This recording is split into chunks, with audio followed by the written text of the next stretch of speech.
মুভির শুরুতে আমরা একটি নদীর ধারে গ্রাম দেখি। সেখানে একটি ছোট মেয়ে নদীর ধারে খেলছিল। তার বাবা সেখানে এসে তাকে সতর্ক করলে যেন নদীর ধারে না খেলে, নইলে জলের দানব তোমাকে ধরে নিয়ে যাবে। এই কথা শুনে ছোট মেয়েটি চুপচাপ নদীর দিকে তাকিয়ে থাকে। হঠাৎ তার বাবা নদীর নিচ থেকে উঠে এসে তাকে ভয় দেখায়। সে তখন ভয় পেয়ে অনেক কান্না করতে শুরু করে। তাকে হাসানোর জন্য তার বাবা পানির নিচে নানা রকম অঙ্গভঙ্গি করতে লাগে। মেয়েটি তা দেখে তখন হাসতে শুরু করে। কিন্তু হঠাৎ ওই কেউ পানির নিচে তার বাবাকে ধরে ফেলে এবং সেখানে হত্যা করে। এরপর আমরা গ্রামের আরেকজন বাবাকে দেখি। সে নদীতে একটি বিশাল মাছ মেরে দাবি করে সে সেই দানবকে মেরে ফেলেছে, যে কিছুক্ষণ আগে মেয়েটির বাবাকে মেরে ফেলেছিল। এরপর আমরা ওং নামের এক ছেলেকে দেখি। আর সেই গল্পের মূল চরিত্র। সে আসলে মূলত এক দানব শিকারী, যে দানব ও দৈত্যদের শিকার করত। সে তখন গ্রামবাসীদের বোঝানোর চেষ্টা করছিল যে ওই বাবা দানব মাছটিকে মেরে ফেলেনি, জলের দানব এখনো ওখানে আছে। কিন্তু কেউ তার কথা বিশ্বাস করছিল না। এমন কেউ ছোট মেয়েটির মাও বিশ্বাস করে না, কারণ তার চেহারা খুবই খারাপ ছিল।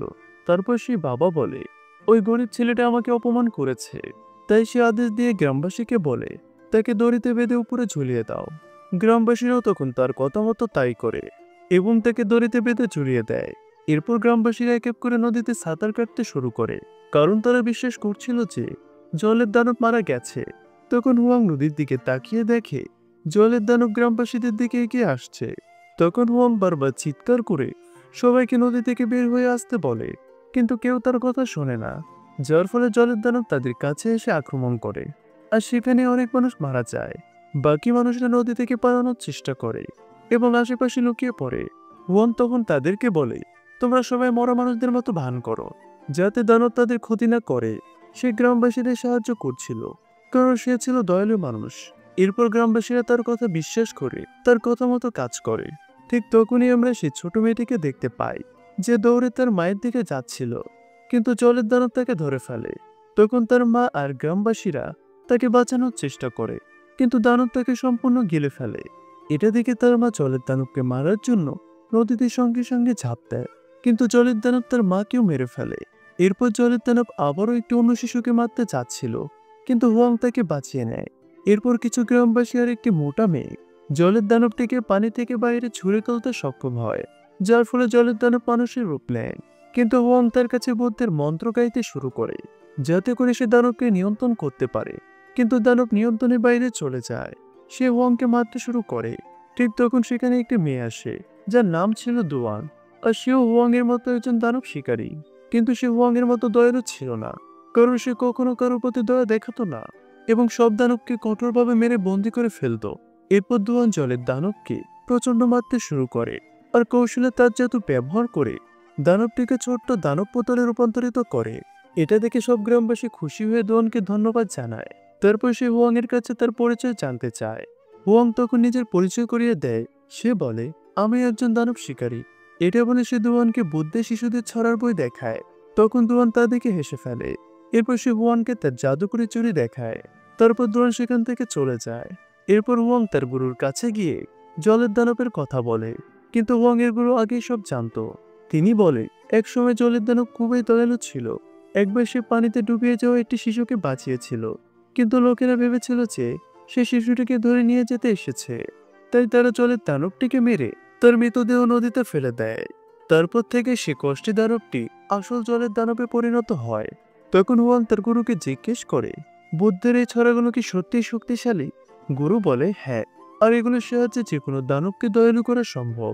হুয়াং বলে, সেও অন্য দানব শিকারীদের মতো দানবকে মারতে চায়। তখন তার গুরু তাকে নিষেধ করে আর তাকে বলে, হত্যা কোনো সমাধান নয়। কোনো দানবকে শান্ত করার জন্য বুদ্ধের ছড়াগুলো সব থেকে ভালো উপায়। তারপর আমরা দেখি এক দম্পতি জঙ্গলের মধ্যে একটি রেস্তোরাঁয় আসে, কিন্তু তারা ভেতরে ঢোকার সাথে সাথে দরজাটি নিচে থেকে বন্ধ হয়ে যায়। এদিকে রেস্তোরাঁয় তাদের ছাড়া আর কেউ ছিল না। এরপর একজন ওয়েটার এসে তাদের রেস্তোরাঁয় ভাজা শুকর দেখায়।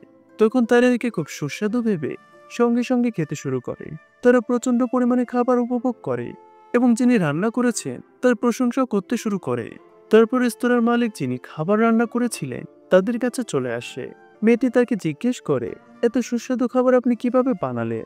এটা শুনে রেস্তোরাঁর মালিক তাদের আসল চেহারা দেখায়, যা ছিল খুব ভয়ানক। আর তখনই তারা বুঝতে পারে যে এই মালিকটি হচ্ছে একজন দানব। তখন ওই দানবটি তাদের মেরে ফেলতে চায়। তারা পালানোর চেষ্টা করছিল। ঠিক তখনই তারা বাজে শুকুরের পাশে দেখতে পায় অনেকগুলো মানুষের মৃতদেহ ঝুলছে। এই ভয়ঙ্কর দৃশ্য দেখে তারা সঙ্গে সঙ্গে অজ্ঞান হয়ে পড়ে যায়, যার ফলে দানবটি তাদেরকে মেরে ফেলে। এরপর সিন চেঞ্জ হয়ে আমরা দেখতে পাই ওয়াং একই রেস্তোরাঁয় চলে এসেছে। তখন একটি মেয়ে তাকে স্বাগত জানিয়ে বলে, আমাদের রেস্তোরাঁয় সবচেয়ে সুস্বাদু খাবার আপনার অনেক ভালো লাগবে। এখন যেহেতু হুয়াং একজন দানব শিকারী, তাই সে স্পষ্ট দেখতে পাচ্ছিল সেখানে আসলে কি ঘটছে। সে সেখানে গ্রাহকদের বদলে তাদের মৃতদেহ দেখছিল।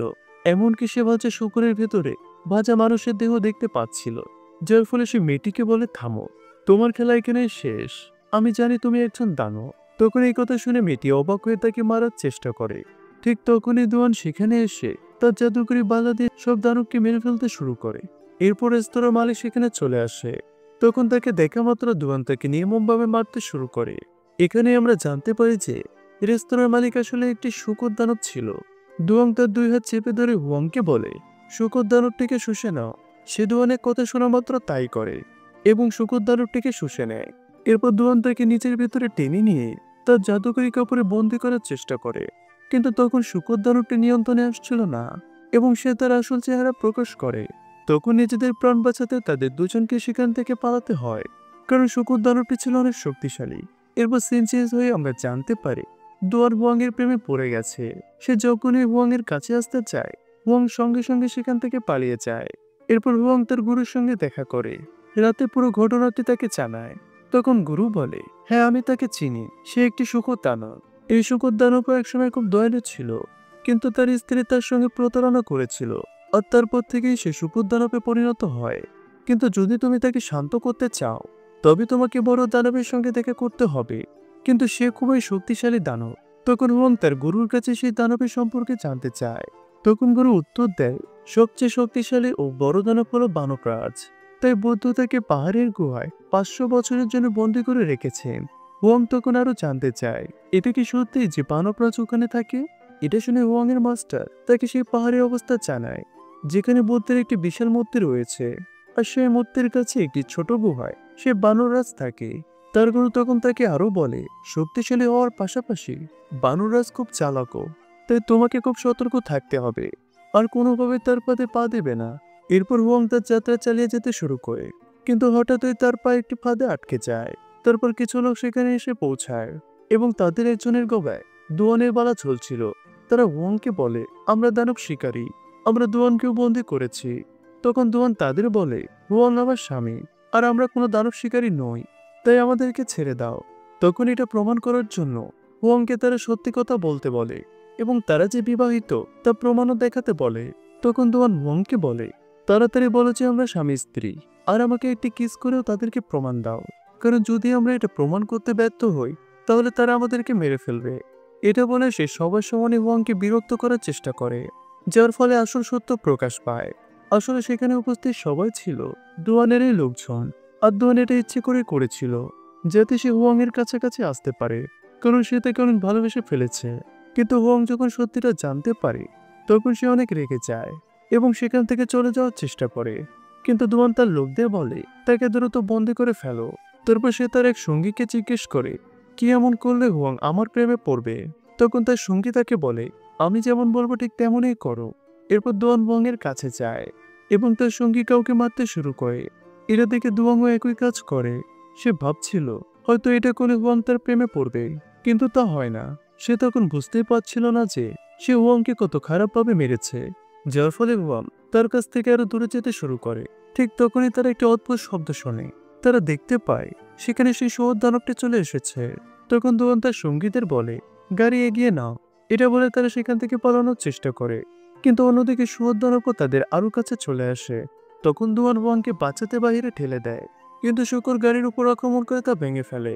হুয়াং দুয়াং এর কাছে আসে এবং দেখতে পায় সে অচেতন হয়ে গেছে। সে তাকে বাহুতে ধরে তার জ্ঞান ফেরানোর চেষ্টা করে। তখন দুয়ান হেসে বলে, এখানে প্রমাণ হলো যে তুমি আমাকে ভালোবেসেছ। তখন হুয়াং জবাব দেন, না, আমি তোমাকে ভালোবাসি না। এরপর আরো 3জন দানব শিকারী সেখানে আসে এবং তাদের একজন শুকরের সঙ্গে লড়াই করে, যার ফলে শুকর দানব সেখান থেকে পালিয়ে যায়। এরপরে 3জন দানব শিকারী তাদের ক্ষমতা নিয়ে তর্ক করতে শুরু করে।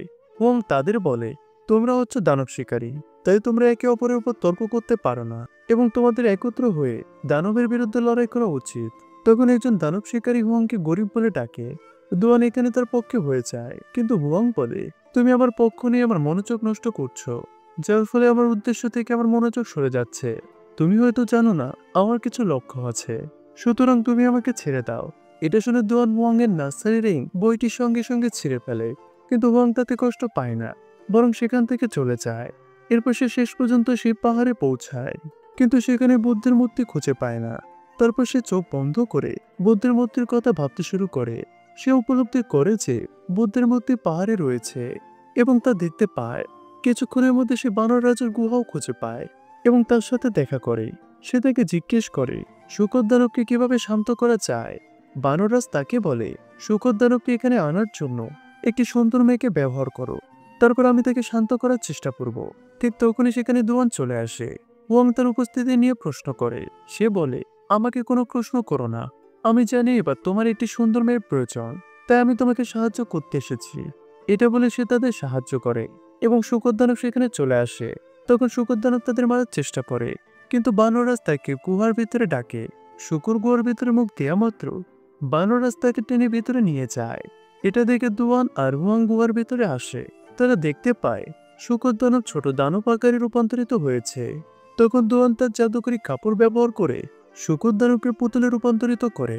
এরপর সেই পুতুলটি সে হুয়াংকে দিয়ে দেয়।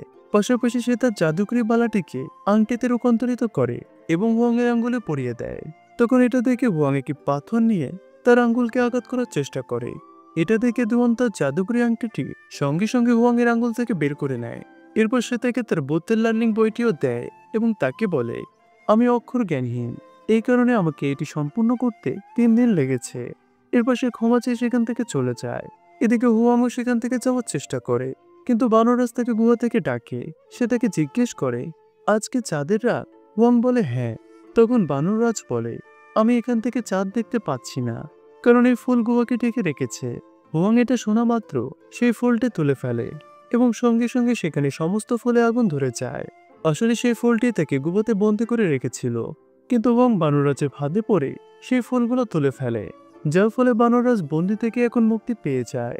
তারপর সে তার আসল রূপে চলে আসে এবং হুয়াংকে বলে, আমি এখন মুক্ত, এমনকি বুদ্ধ আর আমাকে ক্ষতি করতে পারবে না। তখন হুয়াং উত্তর দেয়, তুমি ভুল করছো, বুদ্ধ এখনো আছে আর সে তোমাকে আটকাতে পারবে। হুয়াং এই কথা বলার পর বুদ্ধের কথা ভাবতে থাকে। তখন বানররাজ তার সমস্ত চুল টেনে ছিঁড়ে ফেলতে শুরু করে এবং তাকে বলে, বুদ্ধ মিথ্যাবাদী এবং তোমার বুদ্ধের উপরে বিশ্বাস করা সত্য হবে না, কারণ বুদ্ধ তোমাকে এখানে এসে আমার কাছ থেকে বাঁচাতে পারবে না। ঠিক তখনই 3জন দানব শিকারী সেখানে দ্রুত চলে আসে। এরপর তারা বানররাজকে বন্দি করার চেষ্টা করে, কিন্তু বানররাজ ছিল অত্যন্ত শক্তিশালী, যার ফলে সে তাদের সবাইকে হত্যা করে ফেলে। এরপর সে হুয়াংকে হত্যা করার চেষ্টা করে, কিন্তু সেখানে দুয়ান চলে আসে। বানররাজ সব থেকে শক্তিশালী হওয়া সত্ত্বেও সে তার সঙ্গে ফাইট করে, কিন্তু কিছুক্ষণ পর সেও সেখানে মারা যায়। তখন তার মৃতদেহ দেখে হুয়াং খুব দুঃখ পায় এবং তার প্রতি তার ভালোবাসা স্মরণ করে আর তাকে জড়িয়ে ধরে জোরে জোরে কাঁদতে শুরু করে। ঠিক তখনই বানররাজ হুয়াং এর দেহকে আকাশে ভাসিয়ে দেয়। এদিকে হুয়াং চোখ বন্ধ করে বুদ্ধের কথা ভাবতে থাকে। ঠিক তখনই আমরা দেখতে পাই তার ভেতরে বুদ্ধের ক্ষমতা চলে আসে আর তার সাহায্যে সে হনুমান রাজকে আবারও আগের মতো শান্ত করে দেয়। এর পরের দৃশ্যে আমরা দেখতে পাই হুয়াং শূকর দানব, জল দানব এবং বানররাজের সঙ্গে তার নতুন যাত্রা শুরু করে। আর এখানে মুভিটি শেষ হয়ে যায়। তো বন্ধুরা, কেমন লাগলো আজকের এক্সপ্লেনেশন কমেন্ট করে জানাতে পারেন। ভালো লাগলে অবশ্যই একটা লাইক করে দিবেন আর চ্যানেলে নতুন হলে সাবস্ক্রাইব করে পাশেই থাকবেন। দেখা হবে পরের মাই মুভিতে। ততক্ষণ অবধি ভালো থাকবেন। আল্লাহ হাফেজ।